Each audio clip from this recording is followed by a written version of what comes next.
La mesa hemos intentado que esté representada lo más multidisciplinar posible, con psicólogos, médicos de atención primaria, psiquiatras, para poder llegar a alguna conclusión. En esta última parte, que nos gustaría que fuera muy práctica, digamos que la pregunta en el aire a los ponentes sería: si usted tuviera una varita mágica y pudiera contar con todo el dinero y sin problema de recursos, ¿qué haría usted para intervenir en los trastornos emocionales en la atención primaria? Y eso es un poco lo que vamos a trasladar a nuestros compañeros. Y si os parece, pues vamos empezando por la intervención de Vicente Monsalve, que es psicólogo clínico de nuestra unidad de psicología del hospital. A continuación intervendrá el doctor Juan Pretel, coordinador de salud mental del Departamento Valencia Hospital General y psiquiatra también de nuestro hospital. Posteriormente intervendrá nuestro compañero Carlos Borrás, médico de atención primaria del Centro de Salud Torrente 1, y finalizaremos con Antonio, que acaba de hacer su exposición y que sacará de nuevo su varita mágica, aunque ya nos ha comentado un poquito lo que más o menos querría hacer. Le paso la palabra a Vicente Monsalve. Pues buenos días a todos. Yo, para contestar a la pregunta que ha hecho Eva Carbajo, pues voy a intentar contestar teniendo los pies un poco más en la realidad, sin pensar que tenemos todos los recursos posibles y sin pensar que tenemos un momento de crisis sanitaria y económica importante. Yo creo en ese sentido que la varita mágica no existe, pero siguiendo un poco el sentimiento positivo que nos ha dejado Álvaro Espinosa, sí que estoy convencido de que los elementos que necesitamos para construir esa varita mágica sí que los tenemos a mano. Vivimos una situación, una situación que genera siempre oportunidad. La crisis la vive mucha gente, indudablemente, pero también creo que la crisis es una excusa para otro tipo de cosas, ¿no? Y a veces la crisis pues sirve para plantearnos cosas que nos deberíamos haber planteado ya en otros momentos. En ese sentido, yo creo que la estructura sanitaria pues, ha ido generando cambios importantes de estructuras más piramidales. Estamos pasando cada vez más a estructuras más horizontales, y en ese sentido cobra mucha relevancia fundamentalmente el paciente. Cobra relevancia el paciente y cobra relevancia las relaciones interdisciplinares, el trabajo verdaderamente en equipo. Y en ese sentido, yo creo que uno de los elementos de esa varita mágica sería trabajar mediante procesos que permitan, en definitiva, cumplir una serie de objetivos. Yo creo que una de las prioridades del sistema sanitario debería ser claramente la atención del paciente mental grave. Pero para eso yo creo que tenemos que intervenir en el inicio del proceso.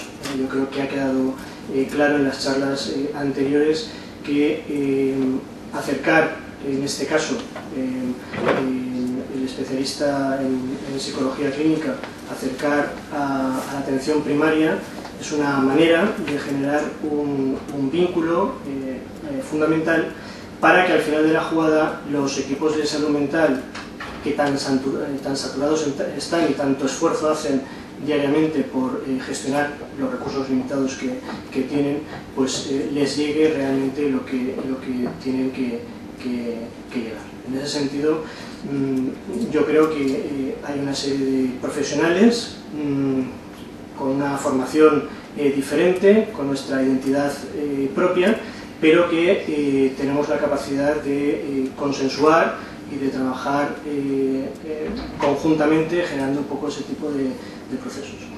Yo quisiera muy brevemente, en un minuto, plantear un poco nuestra experiencia. Nosotros empezamos a plantear la posibilidad de trabajar con atención primaria desde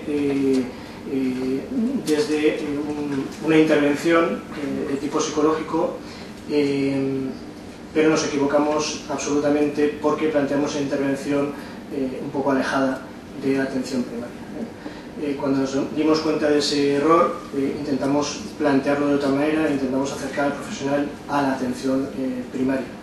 y el cambio ha sido totalmente radical, con un efecto, en mi opinión, absolutamente positivo, aunque sea una experiencia muy inicial, absolutamente positivo tanto para el paciente como para los médicos de atención primaria que colaboran con nosotros, como también entiendo para los equipos de salud mental, porque hay muchos pacientes que han dejado de seguir ese peregrinaje de cronicidad de su patología. Y además nos llega información, por ejemplo, de que también tiene un efecto económico, en el sentido de que incluso la inspección médica se ha puesto en contacto con nosotros para decirnos que ha notado un cambio importante respecto a las bajas laborales relacionadas con ese tipo de alteraciones mentales leves. Nada más. Doy la palabra a los demás para que tengan su tiempo. Bueno, pues continuamos un poquito y luego ya al final planteamos la discusión y las dudas. Y le pasamos la palabra al doctor Juan Pérez. Buenos días a todos, o buenas tardes ya. Pues nada, gracias por haberme invitado y gracias a todos por haber venido. Bueno, desde el punto de vista de la salud mental, que es lo que yo voy a enfocar, de los centros, de las unidades de salud mental, que yo soy el coordinador de este departamento, lo que nos interesa son los trastornos emocionales y los trastornos psiquiátricos o mentales, digámoslo como queramos, es tener claro qué es un trastorno mental y qué no es un trastorno mental. Para nosotros es importante que el Sistema Nacional de Salud tenga claro qué cosas son las que tiene que tratar y cuáles no. En este sentido hay una serie de conflictos comunes que presentan muchos usuarios que vienen al Sistema Nacional de Salud, que no son más que problemas de adaptación vitales e incluso, ya veo que aquí hay de salud mental infantil también, problemas de crianza, problemas que están en la evolución normal de una persona. ¿Qué pasa? La sociedad actual sabemos que es muy vulnerable, sabemos que la gente no tiene mucha resistencia al sufrimiento, sabemos que en cuanto algo sale mal, en cuanto surge el estrés, rápidamente se desbordan. ¿Y a dónde acuden? Pues no tenemos ya los sistemas de amortiguación que habían antes, que eran las familias, quizá pues la religión, otras muchas. Bueno, pues el médico, es decir, uno se encuentra mal, se encuentra ansioso, se encuentra sobrepasado, pues acude al médico de atención primaria, que es la entrada al sistema. Realmente el médico de atención primaria es un poco el dueño del paciente, de alguna forma, del usuario, ¿no? Los demás estamos un poco de apoyo y estamos por ahí. ¿Pero qué ocurre? Pues ocurre que el médico se ve desbordado, evidentemente, ¿no? Que muchos de estos pacientes, como Antonio decía antes en su exposición, pues algunos son sobrevalorados en su reacción de adaptación y otros son todo lo contrario, minusvalorados, y hay depresiones que no se detectan. Por lo tanto, tenemos un problema ahí, es decir, un problema de la detección de si el caso que llega a atención primaria debe pasar o no debe pasar al sistema pues, especializado, por llamarlo de alguna manera, o de apoyo. En este sentido, pues hay problemas, se medicaliza, a lo mejor se sobremedicaliza en la atención primaria, pero entiendo que ahí es la clave para primero poner la línea roja entre lo que hay que tratar y lo que a lo mejor no hay que tratar, sino simplemente aconsejar o de alguna manera reconducir. Y luego están los trastornos mentales leves, pues que son menores, lo que llamamos los trastornos comunes, ansiedades, que se mantienen un poquito, que no es exactamente algo de la vida, sino que hay un poquito más, que ahí pensamos que también el médico de atención primaria, que también es a donde llegan, podría tener una intervención mayor, y los centros de salud mental o las unidades multidisciplinarias de salud mental podrían asumir algunos de esos casos o servir de apoyo a estos médicos de atención primaria. Y luego tendríamos los trastornos mentales ya moderados y graves, entre algunos de los cuales se ha descrito aquí, Antonio Cano lo ha descrito, desde mi punto de vista, las patologías que sobre todo van a hacer el estudio, estamos hablando de una patología moderada, de alguna manera, es decir, una patología que ya está creando una angustia y unas dificultades para que esa persona mantenga su vida. Entonces, lo primero sería tener claro estos tres conceptos y en qué punto los equipos de salud mental deben intervenir o no deben intervenir. Nosotros, hace un año que empezamos una nueva experiencia en salud mental, lo primero que pensamos fue en la colaboración con atención primaria, ¿no? Es una cosa que rápidamente lo vimos claro, creamos unos equipos de coordinación un poco a la imagen de lo que ya estaba sucediendo en salud mental infantil, que ya tenían enfermeros, psicólogos y psiquiatras que valoraban los casos y de alguna manera los distribuían y los trataban.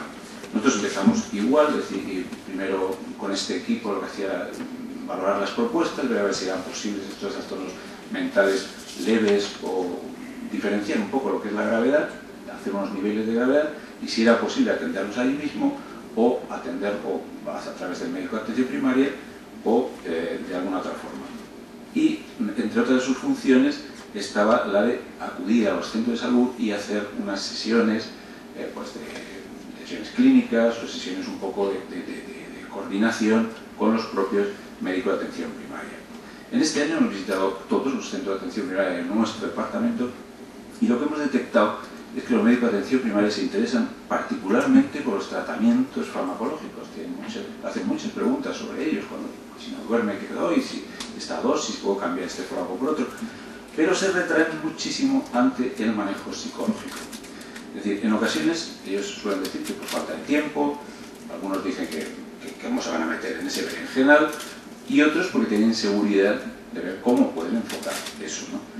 Es decir, esto a nivel práctico, en este año ya no, pero en años anteriores hemos ido viendo, estudiando un poco cómo ha pasado esto durante los años, que realmente el médico de atención primaria tiende a mandar muchos pacientes en el que pone en su derivación, pone para atención psicológica, ¿no? La mayoría de estos pacientes son casos menores, nosotros tenemos ahora mismo una psicóloga dedicada exclusivamente a ellos. Suelen ser reacciones ansiosas ante problemas de la vida y algunos de ellos pues un poco más graves, pero bueno, hay de todo, ¿no? Muchos de ellos no llegan al concepto de trastorno adaptativo, puesto que se produce, sí, es una reacción a un estrés, pero ni reúne todos los requisitos y el desánimo y la ansiedad, pues un poco me ha gustado mucho cuando antes Albert ha comentado esto que cuando iba un paciente que llamaban y le decían, bueno, es que está deprimido, está llorando y tal, y dice, ¿pero cuánto tiempo lleva llorando? Y dice, pues 15 días, y pues iré al mes, ¿no? Es decir, hay que dar un tiempo para solucionar el duelo, que muchas veces la gente no tiene esa paciencia, ¿no? Y esa capacidad. En este sentido, bueno, hay formas de colaborar entre los equipos de salud mental y la atención primaria. Bueno, los ingleses, que son siempre, pues aquí también lo habéis comentado, son gente muy pionera en la cuestión de la salud mental, no son los primeros, sobre todo la salud mental comunitaria, evidentemente, ¿no? Y además tienen una costumbre que es muy envidiable, que es medirlo todo. Por ejemplo, vosotros hacéis un estudio ahora, vais a medir algo que ellos han medido ya 20 veces, ¿no? Por ahí, pero hay que medirlo. Es decir, si no mides lo que haces, no sabes si lo que haces está haciendo bien o mal. Los modelos que hay en general para relacionarse entre salud mental y atención primaria, pues pueden ser el equipo de salud mental está situado allí, la atención primaria está situado aquí, y cuando ve algo mal, pues lo envía una interconsulta y lo envía allí y ahí lo ven, ¿no? Otra podría ser que el personal de allí, el equipo, se desplaza al centro de salud o está allí mismo ya y lo ve a los pacientes, algunos de ellos, según le va mandando el médico de atención primaria, pero casi no se relaciona con el médico de atención primaria. Prácticamente hay como un distanciamiento. Otro es la atención colaborativa, que es un poco también lo que explicaban antes, en el que los equipos de los centros de salud mental se relacionan directamente con el médico de atención primaria, más que relaciones directamente colaboran, así que se llama colaborativa. Es decir, vamos a hacer primero una intervención conductual, ¿no? Cognitivo-conductual. Y vamos a hacer 5 sesiones y luego todo esto lo vamos a hacer colaborativamente con el médico de atención primaria que a su vez va a llegar al tratamiento y tal. Es una forma de hacerlo. Y otra sería la de consulta-enlace, en la que están muy integrados tanto el centro de salud mental como el médico de atención primaria. Funcionan casi al unísono. Curiosamente, y pensando, a unos les puede gustar más un modelo y a otros les puede gustar más otro, pero lo curioso es que estos hicieron un metaanálisis sobre todo lo que se había hecho hasta ese momento, en el año 2000, en el año 1997, que llevaban tiempo utilizando, y les salió que realmente no había diferencias entre un tratamiento convencional. Que cualquiera de estos abordajes era prácticamente igual, que no se podía decir que uno fuera mejor o peor. Realmente sí que dependía mucho de la actitud personal de los que iban allí a hacerlo. Si estaban muy interesados, pues funcionaba muy bien, y si estaban poco interesados, pues no funcionaba nada. Lo cierto es que en Gran Bretaña, hoy viene tiempo, 5 minutos. En Gran Bretaña lo que hicieron con esto fue ver que vale, pues todo era más o menos igual, pero entonces sí descubrieron cosas, digamos, colaterales, ¿no? Es decir, daños colaterales, que fueron, al abrirse los centros de salud mental, resulta que aparecieron en los centros de salud muchísimos más pacientes con trastornos mentales menores, e incluso apareció un gran incremento de interconsultas de pacientes que no tenían trastorno mental. Esto es como he dicho al principio. Y pasaron incluso del 10% al 50% en algunos centros de salud mental de Gran Bretaña. Bien, eso era lo colateral, que no quiere decir que invalide lo otro. Es decir, que sencillamente todo esto es para ir pensando, ¿no? Han hecho más estudios sobre todo esto. Siempre les ha salido que no había una clara... en los trastornos estamos hablando leves, no estamos hablando de los moderados. En los moderados está clarísimo, puede actuarse en los leves, y en los que no son trastornos, sino que simplemente emoción de la vida, realmente no había ningún tipo de variación. Incluso los ingleses, que como avanzan en todo, pues se inventaron el sistema este de counseling, que supongo que lo conoceréis bastante algunos, que era una escucha reflexiva, ¿no?, para animar a los pacientes a pensar, intentar solucionar sus propias dificultades, en fin, muy así. Llegaron a extender incluso al 50% de todos los centros de atención primaria, e hicieron un metaanálisis en el año 2003. Bueno, pues les salió que sí, que era efectivo en un primer momento, pero que a largo plazo la ansiedad y todo esto no volvía a aparecer. Es decir, no conseguían realmente erradicar el problema. No disminuía el gasto en medicamentos y además aumentaba la derivación a los centros de salud mental en los sitios donde había counseling, ¿no? Bien, con conclusiones ya. Es decir, de todo esto, ¿qué se puede sacar? Yo pienso que realmente vamos al inicio, donde empezamos. Es decir, el médico que realmente, o la persona, que en este caso es el médico de atención primaria, que recibe a un usuario del Sistema Nacional de Salud y decide si puede ser tratado en un sitio u otro, es el médico de atención primaria. Yo creo que uno de los problemas que tenemos es el que hay que abordar, la deficiente formación, no solo del médico de atención primaria, os diré más, en el manejo psicológico de los pacientes por parte de los médicos también. Es decir, los psicólogos tenéis una función muy clara, yo lo tengo clarísimo en cuanto a los moderados, y a los trastornos moderados y a los trastornos graves, y la función es básica, pero en cuanto a estos otros trastornos, ¿quién debe intervenir, ¿no? Entonces, en todas las especialidades, yo creo que todos los médicos deberían mejorar el sistema de formación en manejo psicológico de sus propias patologías que ellos hacen, ¿no? Antes nos decía Albert, el oncólogo venía y nos tocaba un poco, emocionalmente nos transmitía algo. Es decir, es que no es más que eso. Es decir, lo que no puede quedar el médico es como alguien que simplemente tipo House, ¿no? Dice, pues usted tiene este diagnóstico y este tratamiento, y usted se queda ahí y yo no quiero saber nada de usted más, ¿no? Esto no es posible, no tiene sentido, ¿no? Hay algo que va consustancial al tratamiento de lo que le pasa a ese paciente, que tiene que ser abordado también por lo que el médico, al margen de que haya un equipo multidisciplinar alrededor, ¿no? A veces es simplemente sentido común y a veces simplemente humanidad, como explicaba Albert. Creo que hay que introducir herramientas básicas psicológicas en atención primaria.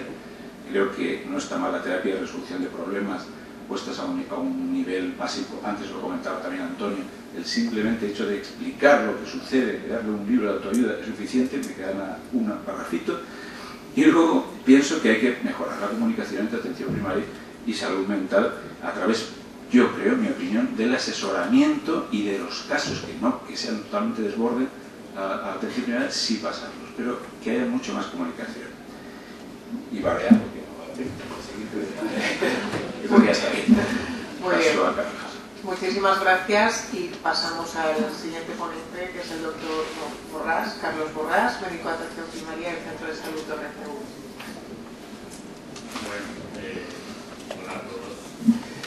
Hola a todos y gracias por invitarme a estar aquí, por poder dar un poco voz a la primaria.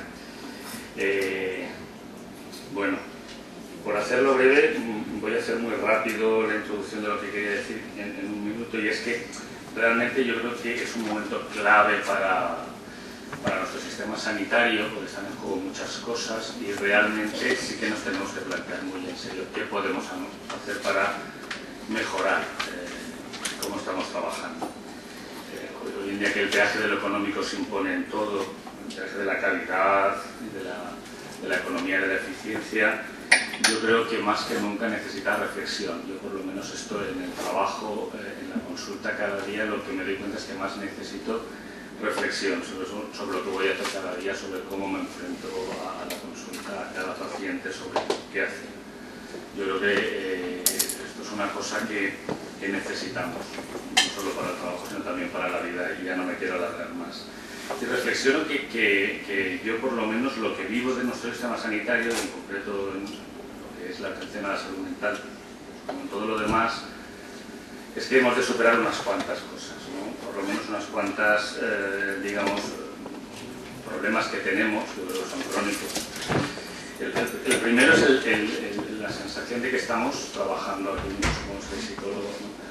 Los centros de atención primaria, yo creo que los especialistas, el hospital, los especialistas, yo creo que a veces tenemos niveles especiales estancos. está todo muy compartimentado, porque también lo comentaba antes el oncólogo, el traumatólogo. Nosotros a veces también tenemos, ¿no? El paciente, el médico de atención primaria deriva, el especialista lo ve, y no hay ninguna relación entre los dos, a veces ni siquiera nos comunicamos por escrito. En fin, hay un problema importante de comunicación y de compartimentación del sistema sanitario, que además es muy vertical y que yo creo que impide hacer una buena atención. Luego creo que también hemos de superar un poco, creo que hay que plantearse de otra manera. El profesor estaba hablando de todas las evidencias disponibles respecto a intervenciones. Yo creo que hay que superar un poco, estando de acuerdo con todo lo puesto, con todo lo dicho, por supuesto, pero hay que superar un poco este tema de los criterios de derivación y de los protocolos, que superarlos no quiere decir que no sean necesarios, que lo son, pero hay miles de guías de práctica clínica que no se cumplen. O sea, tener de protocolos es necesario, pero el problema no es ese, el problema es cómo implementarlos, cómo difundirlos, cómo evaluarlos, ¿no? ¿Por qué no se cumplen? Porque hay tantas guías de práctica clínica que no se cumplen, pero no solo salud mental, en osteoporosis, en dislipemia, en riesgo cardiovascular, en diabetes, en deterioro cognitivo, en casi todo. Esta es la pregunta que tenemos que hacer. Hay otro problema, que es el de la desconfianza mutua a veces que tenemos entre unos y otros. Desconfianza y desconocimiento. Creo que los médicos de atención primaria a veces no sabemos cómo se trabaja en especializada, y los de especializada desde luego no tienen ni idea de cómo es una consulta de atención primaria. Yo he sido residente, me he formado, he conocido consultas de hospital, he hecho meses de formación, he estado en consultas de especialistas, pero dudo mucho que ningún especialista haya estado, la inmensa mayoría, no, en una consulta de atención primaria, con lo cual es relativamente fácil. O sea, es difícil, ¿no? Percibir los problemas que hay en la primaria. Y luego tenemos el problema de la atención a los pacientes, de la participación a los pacientes, realmente conseguir una sanidad que sea más democrática, ¿no? más participativa. Este tema está, igual que en los colegios, en la docencia, en la política, se hace todo para, pero sin, ¿no? Los colegios lo hacen todo para los alumnos, pero sin los alumnos, los políticos lo hacen todo para el pueblo, pero sin el pueblo, como los desnudos ilustrados. Y los médicos hacemos todos para los pacientes, pero sin los pacientes, ¿no? Que a veces especializado hacer todo para primaria, pero sin primaria, ya ves. En fin, esto creo que hay que superarlo. Entonces, las propuestas para terminar, ¿cuáles serían? Desde luego hay un tema que has dicho, y creo que es capital, es la falta de formación de los médicos de primaria en psiquiatría, y eso es así, y está concebido así desde la propia residencia. Y este déficit está, entonces, con señalarlo lo señalamos, y lo siguiente que tenemos que hacer es cómo lo resolvemos. Porque yo lo tengo muchísima más seguridad en el manejo de la diabetes y de la enfermedad pulmonar obstructiva crónica y de, yo que sé, mil cosas, que en el manejo de los pacientes con trastorno de salud mental. Hemos de encontrar un sistema de colaboración en estructurado, tú lo has dicho, yo no sé cuál es, yo tengo mi idea, quiero decir, creo que una de las cosas necesarias pasa porque en cada centro de salud hay un médico responsable del tema. Yo siempre digo que los equipos juegan según su entrenador y que los servicios de un hospital son según su jefe. Bueno, pues las cosas funcionan cuando hay una persona que lo asume como propio y que decide que eso lo va a sacar adelante. Luego creo que cualquier sistema de colaboración necesita un responsable de primaria y un responsable que además se sienten a hablar de tú a tú y mismo nivel, ¿no? Para ver qué pasa. Es decir, un médico responsable de centro, un psiquiatra de referencia, un psicólogo de apoyo, porque esta es la otra cosa. Los médicos de primaria lo que hemos terminado haciendo cada vez que un paciente viene con ansiedad, la primera vez no le das 2 consejos, la segunda vez le dedicas un poquito más de tiempo y la tercera vez pues, unos le dan una benzodiazepina y otros le dan un antidepresivo, porque funcionamos así en todo. En la diabetes, pues cuando tiene la glucemia más alterada, primero le das dieta, segundo se lo mejora, pues le das un hiperglucemiante, ¿no? Pues, entonces necesitamos eso, necesitamos un sistema de reuniones periódicas entre uno y otro, no entre servicios, sino entre persona y persona, para analizar cómo van las cosas. Ahora tenemos una psicóloga que está trabajando en la atención primaria, que hay que hacer ya, pues sentarse y evaluar qué está pasando en estos 3 meses, no quién, pues el responsable de y el responsable de. Porque la pregunta es, yo lo que me pregunto cuando tengo al paciente delante es, ¿yo qué puedo hacer? Porque, ¿qué puedo hacer por este paciente? No solo si lo derivo, si no lo derivo, si lo trato, si no lo trato, es ¿qué es lo mejor que puedo hacer yo por este paciente? Una pregunta que genera gran angustia porque muchas veces no lo sé. y no sé si lo tengo que tratar o no lo tengo que tratar. Digo, le iría muy bien que una persona, que un psicólogo lo orientara, le diera 4 tal. Yo no sé muy bien hacerlo, no tengo formación. ¿Cómo hacerlo? Bueno, pues esto necesitamos.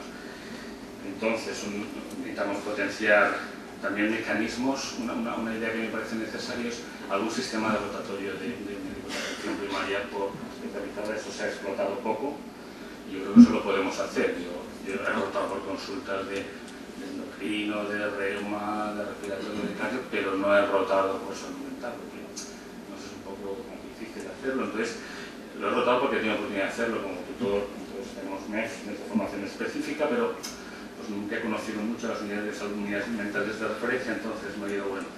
Entonces, ahí tenemos un programa que yo creo que eso a medio plazo, no sé si eso está evaluado tal cual, supongo que en muchas de las evidencias que has revisado, yo creo que eso, pero me parece que eso es lo que tenemos que hacer, por lo menos en esto. Y nos tenemos que sentar. Y luego la otra cosa es que la primaria es absolutamente gigantesca y heterogénea.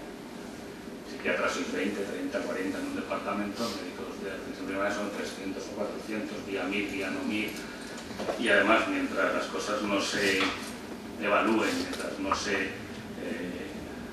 motive a la gente, mientras no, pues el que trabaja, digamos, hacia la marcheta sigue haciendo así. Pero bueno, yo creo que más o menos he transmitido lo que quería decir. Y ya no quiero seguir alargando, no divago. Muy bien, muchas gracias. Y para finalizar, Antonio, que más o menos la varita ya la ibas poniendo en práctica y nos has contado y has escuchado también a los distintos foros. Bueno, yo simplemente quería decir unas pocas palabras y a dar la palabra al auditorio acerca de las distintas propuestas que os oía decir que hay investigación sobre todo eso. Y entonces de esa investigación es de donde tenemos que sacar la conclusión de qué es lo que funciona y qué es lo que no funciona. Sabemos que los programas que yo he resumido no son solo esos dos y sabemos que funcionan porque han hecho seguimientos y los seguimientos funcionan. Sabemos que hay técnicas menos potentes, pues como la solución de problemas, que la solución de problemas aplicada a la depresión en solo 6 sesiones pues es eficaz, pero solamente consigue un tamaño de efecto de 0.4. Pero bueno, es que hay otras intervenciones un poco más fuertes, un poco más costosas, en vez de 6 sesiones, pues 9 o 12, y sabemos que esas ya son más eficaces, el tamaño de efecto que presenta el 1.4, y eso funciona. Y sabemos que ya se implementa en otros países en la atención primaria, y cómo se ha hecho. Y tenemos guías de evidencia científica tan prestigiosas como NICE que nos dicen qué hay que hacer para que en un centro de atención primaria se implante este sistema. Entonces, tampoco hay que pensar mucho. Lo que hay que hacer es leer y ponerlo en marcha. Y luego algo muy difícil, que es coordinar a muchos especialistas distintos, que cada uno tenemos nuestra formación, pero solo tenemos un paciente. Y el paciente, Albert, nos ha dicho que nosotros hablamos mucho del otro, pero que al final el paciente nos necesita a todos. Nos necesita a todos y necesita que nos comuniquemos. Y que esa evidencia científica que ya existe, la implantemos. Y ya para terminar, pues desde hace un mes se está implantando el programa de manera muy piloto por parte de una amiga que me llama y me dice, es que me acaban de dar una plaza. Y entonces aquí lo único que se hace en grupo es relajación. Y dice, hombre, pues la relajación está bien, pero si tu esfuerzo lo dedicas solo a relajación es poco. Prueba el programa que vamos a poner en marcha y así tenemos experiencia. Ya lo ha aplicado un grupo, las 9 sesiones, y está encantada, y están encantados sus pacientes. Todavía no hemos visto los datos, pero estoy seguro de que los datos van a avalar ese feeling que tiene todo el mundo acerca de esa experiencia. Y esto no se ha hecho en la atención primaria, se ha hecho en especializada por parte de una psicóloga que podría haber hecho, como en otros casos, pues dedicar 12 minutos a cada paciente, que es casi lo del médico de atención primaria, que no da para nada, o juntar a 10 pacientes y entonces sus recursos se multiplican porque puede atender a 10 pacientes a la vez. Y eso tiene mucho potencial, sobre todo si lo que se hace en esa hora y media que se dedica a esos 10 pacientes, se sabe ya que funciona porque está demostrado. Y nada más. Pues muchas gracias a los cuatro por transmitirnos vuestras ideas y si os parece bien pasamos a discutir un poco sobre lo que hemos estado comentando. Un poco como resumen, creo que todos tenemos claro y que sabemos cuál es el problema y que además tenemos bases científicas sobre todo el problema, pero la dificultad es el cómo y cómo poder poner eso en práctica y el cómo hacerlo, pero que por otra parte Antonio sí que nos está comentando algunas alternativas a aquellas personas que están más cerca, la eficacia de las intervenciones en grupo y la importancia de elección de técnicas que utilizamos para hacer esas intervenciones. No sé si desde la mesa queréis comentar alguna cosa al respecto de lo que hemos estado diciendo y damos paso luego. Bueno, a lo que decís, tengo aquí encima un informe de la Asociación de Economía de la Salud, que es un documento de debate en el que dice urge montar el ISPANICE. Vale, pues totalmente de acuerdo. El problema es porque lo han montado los ingleses y no lo montamos nosotros, pues porque no sé, seremos latinos, por eso la razón. Por la misma razón de que ellos están mejor que nosotros en todo.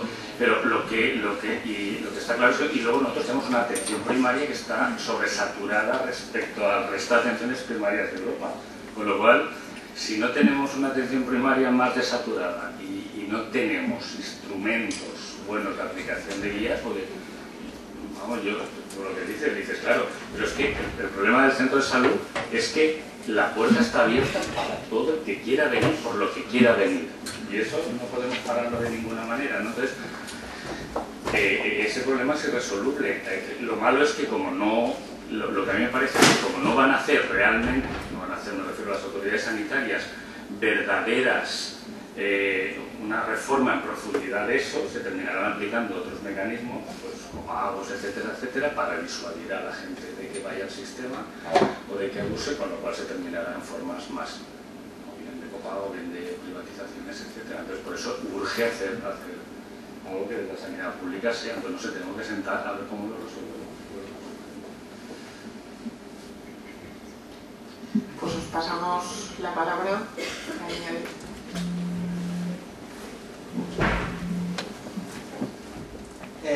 Bueno, pues a mí me gustaría hacer primero una reflexión antes de hacer una pregunta al doctor Antonio Cano, porque bueno, creo que la reflexión que deberíamos hacer es que lo que se necesita es el estudio que va a hacer el doctor Antonio Cano, porque como han dicho de lo del ISPANICE, pues tendremos que hacer el estudio que se hizo en Inglaterra aquí en España, que básicamente es lo que van a hacer. Yo estoy muy contento, la verdad, de que eso ocurra, porque, bueno, podría estar mucho más contento, pero me conformo, ¿no? Porque esto ya será un antes y un después, como fue en Inglaterra. El Improving Access to Psychological Therapies fue un antes y un después. Y claro, si esto va a pasar en España, pues yo sé de muchos psicólogos que estamos esperando que eso pase, sobre todo porque además de que estamos en una situación de crisis económica, la situación de los psicólogos es más que crítica, porque creo que es una de las profesiones sanitarias con más paro y además con menos plazas PIR y menos mal que, bueno, hace poco ha pasado algo del máster de psicología generalista sanitaria. Bueno, están habiendo avances y lo que necesitábamos era ese estudio. Y claro, yo recuerdo cuando hace unos años pues vimos un proyecto que se llama el Proyecto Atlas, que decía que en España teníamos 1,9 psicólogos por cada 100.000 habitantes. Eso fue en el 1994, pero es que estamos en el 2011 y hemos pasado a 4,3. Entonces, la cuestión es que ese estudio de Inglaterra lo que hizo fue aumentar el número de psicólogos a cerca de 18, que era la media europea. Entonces, mi pregunta es si en ese proyecto que usted va a hacer tiene contemplado ese aumento de psicólogos, obviamente en atención primaria y en salud mental, que es acercar la media, o sea, el número de psicólogos a una media, y no solo a la media europea, que está muy baja, porque si comparamos Alemania, que tiene 55, o Suecia, que tiene 73, con España, que tiene 4,3 en el 2011, pues posiblemente esa sea la clave. Entonces mi pregunta es, ¿ese número de psicólogos lo tienen en mente en ese proyecto? Sí, hemos hecho una revisión de cómo está el sistema sanitario y hemos visto las cifras del proyecto ATLAS de la Organización Mundial de la Salud que dan esos datos. Pero quiero señalar que el proyecto es simplemente un proyecto piloto que va a financiar pues, diversos colegios oficiales de psicólogos, incluido el de Valencia, y que van a financiar pues, el gasto que supone pues, contratar a 2 psicólogos. En otros casos ni siquiera se les contrata porque ya están y se aprovecha pues, que están allí y se ahorran esos costos, pero el proyecto simplemente pretende demostrar pues a la sociedad española y especialmente a sus autoridades que lo que se ha hecho en otros países es posible hacerlo aquí con muy pocos medios, incluso utilizando los medios que ya tenemos. Y que si eso funciona, entonces seguramente ahorraremos mucho dinero, como demostró el primer estudio que se hizo antes de implantar esta iniciativa en el Reino Unido, donde se demostraba que si tenemos en cuenta que los trastornos de salud mental producen más carga, más gasto, más discapacidad y al final muchos más costes que las enfermedades físicas.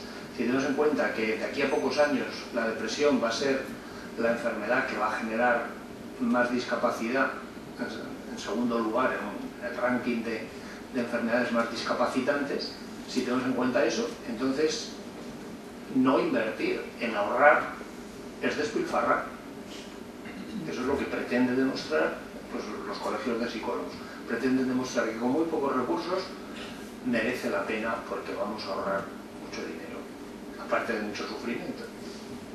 Pero al ser una iniciativa pues, de los colegios de psicólogos, pues eso no va a suponer un gran incremento de contratación de psicólogos. De todas maneras, al hilo de la pregunta, me gustaría añadir que yo también entiendo que trabajos como los que dirige el doctor Cano Guindel pues van a generar la respuesta que en Gran Bretaña ha generado. Y es que en 2007 se amplía un programa para, en definitiva, gastarse más dinero en la atención psicológica, ¿no? Yo creo que eso es lo fundamental. Gastarse más dinero en atención psicológica para ahorrar más dinero al Sistema Nacional de Salud.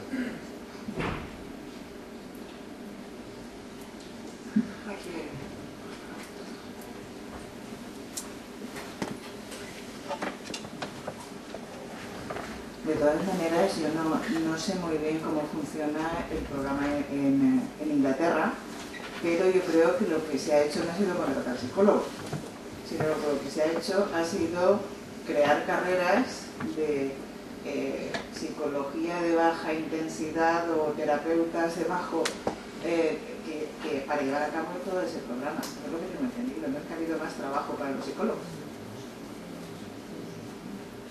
¿Psicólogos como tal? Inicialmente en el proyecto estaba previsto contratar a 5.000 psicólogos y formar a otros tantos, pues, personal de enfermería, por ejemplo, como coterapeutas. Y finalmente pues creo que hay contratados ya unos 3.000 y formados otros 3.000. Claro. José, perdón, doctor, esta práctica que usted propone, que la van a financiar los colegios de psicólogos, ¿de alguna manera vislumbra usted o se le ha ocurrido pensar qué canales, qué canalización de la puesta en práctica dentro de la salud mental, en las unidades de salud mental? ¿Quién llevaría a cabo todo esto? ¿Quién llevaría a cabo todo esto? ¿Dónde? Es que no acabo de entender. ¿Son programas privados? Yo voy a pensar en alto, simplemente para tratar de transmitir mi idea, mi experiencia. Yo creo que lo que se va a hacer ahora, que todavía no se empezó a hacer, es que pues, 2 centros de atención primaria de Valencia, donde ya trabajan psicólogos en atención primaria, pues lo que van a hacer es que pues al menos parte de la dedicación de esos psicólogos la van a dedicar a implantar un programa que hemos descrito.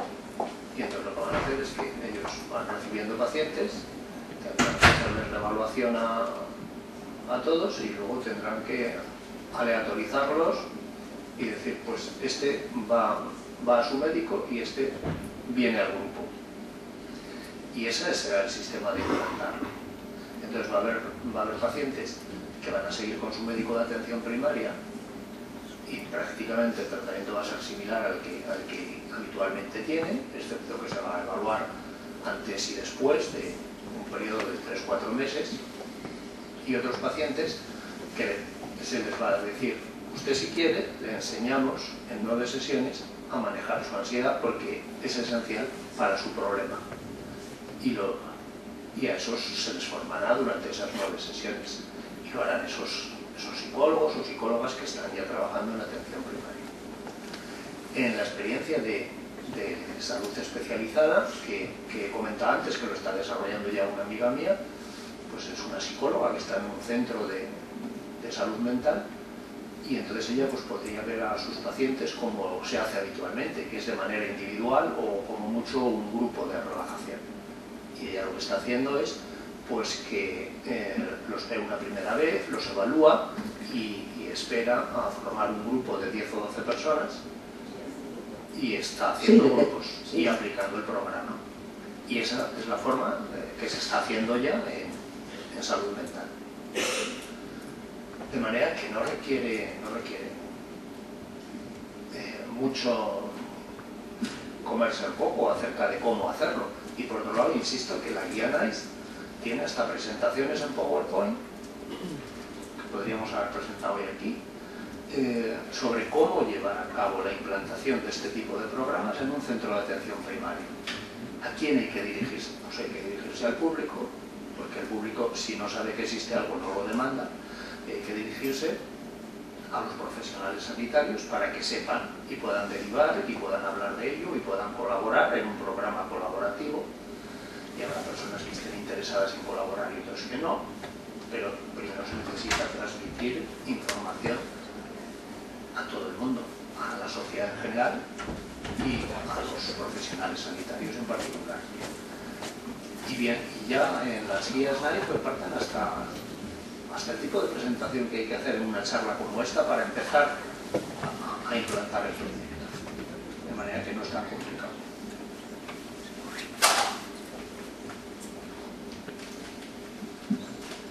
¿Más preguntas? ¿Algún comentario más? Pues un poco como resumen de lo que hemos estado comentando, como he dicho antes, podríamos resumir con que todos tenemos claro y tenemos datos que avalan que tenemos un problema importante, que todos los especialistas partimos de la base que nos encontramos con el mismo problema para comunicarnos y encontrarnos para poder poner algo en marcha, ni siquiera para arreglar el problema, sino un lugar donde podamos encontrarnos en algún momento para ver cómo podríamos poner todo esto en marcha. Que la manera de hacerlo está descrita, que la evidencia científica está descrita y lo que está resultando más dificultoso es eso. Yo espero que de estas jornadas podamos sacar conclusiones y que podamos poner en práctica, por lo menos dentro de nuestro departamento, alguna cosa que nos vaya ayudando cada día más, aunque ya hay aquí compañeros que están trabajando en atención primaria y que de alguna manera su experiencia es la que vamos utilizando cada día. Si no hay ningún comentario más, ninguna pregunta, ¿alguien de la mesa? Nada. Pues de nuevo dar las gracias en nombre del hospital por vuestra asistencia y por la asistencia de todas las personas que han estado compartiendo su experiencia con nosotros hoy.